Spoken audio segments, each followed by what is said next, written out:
കാനഡയുടെ ഹൃദയതാളം തേടി കനേഡിയൻ താളുകൾ ഒരു യാത്ര നടത്തുന്നു.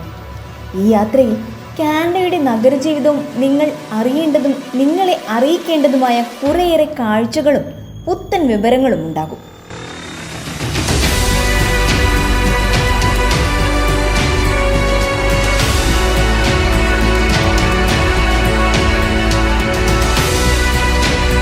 സിറ്റീസ് ഓഫ് കാനഡ എന്ന ഈ പുതിയ നഗരസഞ്ചാരത്തിൽ ആദ്യമായി ഞങ്ങൾ അവതരിപ്പിക്കുന്നു കാനഡയുടെ സ്വന്തം സ്വപ്ന നഗരം ടൊറന്റോ.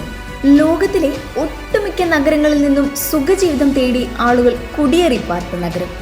നിരവധി സംസ്കാരങ്ങൾക്കിടയിലും ടൊറന്റോണിയൻ എന്നൊരു വികാരത്താൽ ബന്ധിതമായൊരു നഗരം. ഫസ്റ്റ് നേഷൻസ് എന്ന് വിളിച്ചിരുന്ന ആദിമ ഗോത്രവംശജരുടെ ആവാസ കേന്ദ്രമായിരുന്നു ടൊറന്റോ. ആദ്യം ഫ്രഞ്ചുകാരും പിന്നീട് ബ്രിട്ടീഷുകാരും എത്തി ഈ നാടിൻ്റെ ഇന്നത്തെ ടൊറന്റോയുടെ രൂപത്തിലേക്ക് പരിണമിപ്പിച്ചു. ലോകമൊരു നഗരത്തിൽ സംഗമിക്കുന്നു എന്നൊരു നഗരത്തെപ്പറ്റി പറയണമെങ്കിൽ അത് ടൊറന്റോ എന്ന് നിസ്സംശയം പറയാം. ടൊറന്റോയെക്കുറിച്ച് ചിന്തിക്കുമ്പോൾ പലരുടെയും മനസ്സിലേക്കെത്തുന്ന ആദ്യ ചോദ്യം ഈ നഗരത്തിലെ ജോലി സാധ്യതയെക്കുറിച്ചാണ്. സ്വപ്നതുല്യമായ അവസരങ്ങളുടെ മണിച്ചപ്പാണ് ടൊറന്റോ എന്നൊക്കെ ഭംഗിക്ക് പറയാമെങ്കിലും ടൊറന്റോയിലെ തൊഴിലില്ലായ്മ നിരക്ക് 2024 മാർച്ച് മാസത്തെ കണക്കു പ്രകാരം 7.5%. അവസരങ്ങൾക്ക് കുറവില്ലെങ്കിലും തൊഴിലന്വേഷകർക്കിടയിലെ കടുത്ത മത്സരം സർവൈവൽ ഓഫ് ദി ഫിറ്റസ്റ്റ് എന്ന നിലയിലേക്ക് തൊഴിൽ വിപണിയെ മാറ്റിയിരിക്കുന്നു. നിങ്ങളൊരു പ്രൊഫഷണലാണോ? തീർച്ചയായും ടൊറന്റോ നഗരം നിങ്ങൾക്കൊരു രാജപാതയാണ്. എന്നാൽ വർദ്ധിച്ചു വരുന്ന കുടിയേറ്റവും കുടിയേറ്റക്കാർക്കിടയിലെ മാത്സര്യവും തൊഴിൽ വിപണിയിൽ ഓവർ സപ്ലൈ എന്ന നിലയിലേക്ക് കാര്യങ്ങളെ എത്തിക്കുന്നത് തൊഴിലന്വേഷകർക്ക് പലപ്പോഴും തിരിച്ചടിയാകുന്നുണ്ട്. സ്റ്റാറ്റിസ്റ്റിക്സ് കാനഡയുടെ ഏറ്റവും പുതിയ കണക്കു പ്രകാരം food and accommodation, technical services തുടങ്ങിയ തൊഴിലവസരങ്ങളിൽ വർധന രേഖപ്പെടുത്തിയപ്പോൾ എഡ്യൂക്കേഷൻ, മാനുഫാക്ചറിംഗ് എന്നിവയിൽ തൊഴിൽ നഷ്ടം രേഖപ്പെടുത്തി. കഴിവിലും കാര്യപ്രാപ്തിയിലും ഭാഗ്യത്തിലും വിശ്വസിക്കുന്ന തൊഴിലന്വേഷകനാണ് നിങ്ങളെങ്കിൽ എല്ലാ സ്ഥിതിവിവര കണക്കുകൾക്കും അപ്പുറം ടൊറന്റോ നിങ്ങളെ ചേർത്തു നിർത്തും. കോവിഡിന് ശേഷം തളർച്ചയെ നേരിട്ട ആരോഗ്യരംഗത്തുള്ള ടൊറന്റോയുടെ കിതപ്പും ഹോസ്പിറ്റൽ ജീവനക്കാരുടെ ദൗർലഭ്യത്തിനും ഭാവിയിലെങ്കിലും പരിഹാരമുണ്ടാകുമോ എന്നതാണ് ഇപ്പോൾ ചിലരുടെ ആശങ്ക. പ്രഥമ ദൃഷ്ട്യാ ആരോഗ്യമുള്ള ഒരു നഗരമാണ് ടൊറന്റോ. ആരോഗ്യത്തിൻ്റെ പല സൂചകങ്ങളിലും മറ്റു പ്രവിശ്യകളെയും രാജ്യത്തെയും മറികടക്കുന്ന നിലവാരവും ഈ നഗരം കാത്തുപരിപാലിക്കുന്നു. കുറ്റമറ്റതല്ലെങ്കിലും മികച്ച ആരോഗ്യ പരിപാലന കേന്ദ്രങ്ങൾ ഏറെയുള്ള ഈ നഗരത്തിൽ നൂറ്റാണ്ടുകളുടെ പാരമ്പര്യമുള്ള ആതുരാലയങ്ങൾ മുതൽ ന്യൂ ജനറേഷൻ ഹോസ്പിറ്റലുകൾ വരെ സമൃദ്ധമാണ്. നഗരത്തിലെ ആരോഗ്യമേഖല ജീവനക്കാരുടെ കുറവിനാൽ ഏറെ കുപ്രസിദ്ധമാണ്. 1812 സ്ഥാപിച്ച ടൊറന്റോയിലെ ഏറ്റവും വലിയ ഹോസ്പിറ്റലായ ടൊറന്റോ ജനറൽ ഹോസ്പിറ്റലും 1998 സ്ഥാപിച്ച ടൊറന്റോ റീഹാബിലിറ്റേഷൻ ഇൻസ്റ്റിറ്റ്യൂട്ടും അടക്കം ഏതാണ്ട് 30ഓളം ആതുരാലയങ്ങൾ നഗരത്തിന് സ്വന്തമായുണ്ട്. ന്യൂസ് വീക്ക് മാസികയുടെ ആഗോള റാങ്കിങ്ങിൽ യുഎച്ചിന്റെ ടൊറന്റോ ജനറൽ ഹോസ്പിറ്റൽ ലോകത്തിലെ ഏറ്റവും മികച്ച ആശുപത്രികളിൽ 3ാം സ്ഥാനം കരസ്ഥമാക്കിയിരിക്കുന്നു. കുടിയേറ്റം കൂടുമ്പോൾ അതിൽ തന്നെ ആതുര സേവകരുടെ എണ്ണം വർദ്ധിപ്പിച്ച് ടൊറന്റോയുടെ ആരോഗ്യ മേഖല കൂടുതൽ മികച്ചതാക്കാനുള്ള ശ്രമങ്ങൾ തുടർന്നുകൊണ്ടേയിരിക്കുന്നു എന്നതൊരു ശുഭസൂചനയാണ്. വിദേശ വിദ്യാർത്ഥികളെ ആകർഷിക്കാൻ പോകുന്ന എത്ര സർവകലാശാലകൾ ടൊറന്റോയിലുണ്ട്? Toronto university, York university, Toronto's urban university, Hamburg college എന്നിവയാണ് ടൊറന്റോയിലെ ഏറ്റവും മികച്ചതും ഒട്ടനവധി വിദേശ സ്വദേശ വിദ്യാർത്ഥികളെ ആകർഷിക്കുന്നതുമായ വിദ്യാഭ്യാസ സ്ഥാപനങ്ങൾ.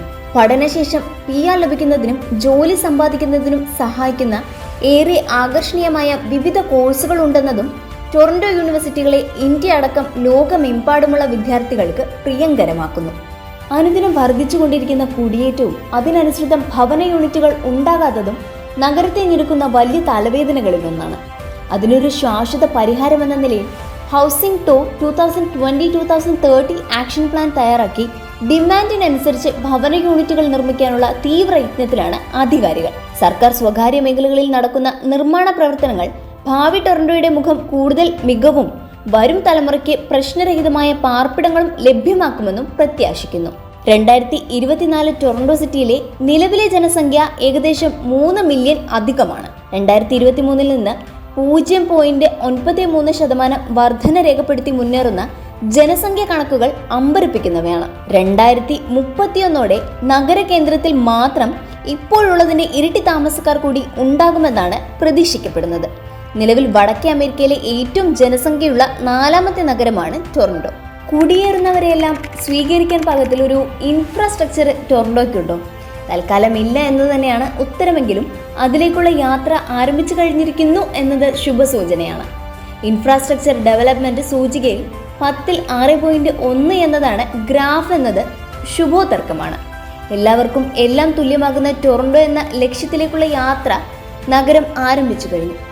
ലോകത്തിലെ തന്നെ ഏറ്റവും മികച്ച ഗതാഗത സൗകര്യമുള്ള നഗരം എന്ന ഖ്യാതി ഹൈവേ 413 പദ്ധതിയിലൂടെ സാധ്യമാകുമോ?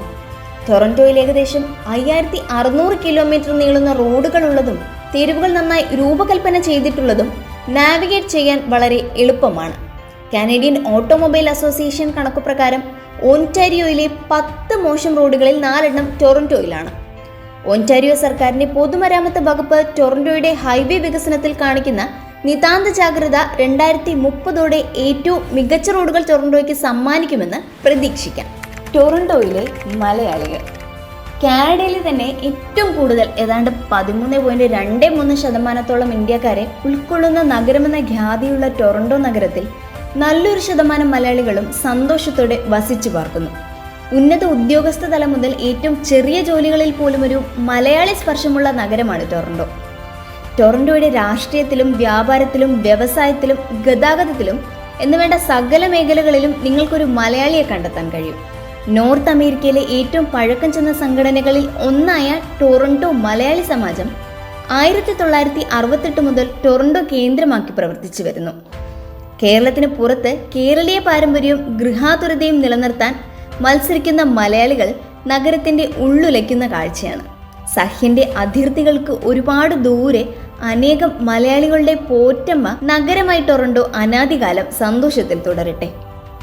ഒറ്റ എപ്പിസോഡിൽ ഒതുങ്ങാത്ത 1000 വിശേഷങ്ങളുള്ള ടൊറന്റോയെ പറ്റിയും മറ്റു കനേഡിയൻ നഗരങ്ങളെക്കുറിച്ചും വിജ്ഞാനപ്രദവും കൗതുകകരവുമായ വിശേഷങ്ങളുമായി ഞങ്ങൾ ഇനിയും എത്തും. ഈ നഗരയാത്രയിൽ നിങ്ങളെ സ്പർശിച്ച, നിങ്ങൾ പുതുതായി അറിയാൻ ആഗ്രഹിച്ചിട്ടും അറിയാതെ പോയ വിശേഷങ്ങൾ എന്തൊക്കെയാണെന്ന് കമൻ്റായി കുറിക്കുക. അപ്പോൾ അടുത്ത എപ്പിസോഡിൽ തീർച്ചയായും നിങ്ങളുടെ ചോദ്യങ്ങൾക്കുള്ള മറുപടിയും ഉണ്ടാവുമെന്നൊരു ഉറപ്പ് ഞങ്ങൾ തരുന്നു.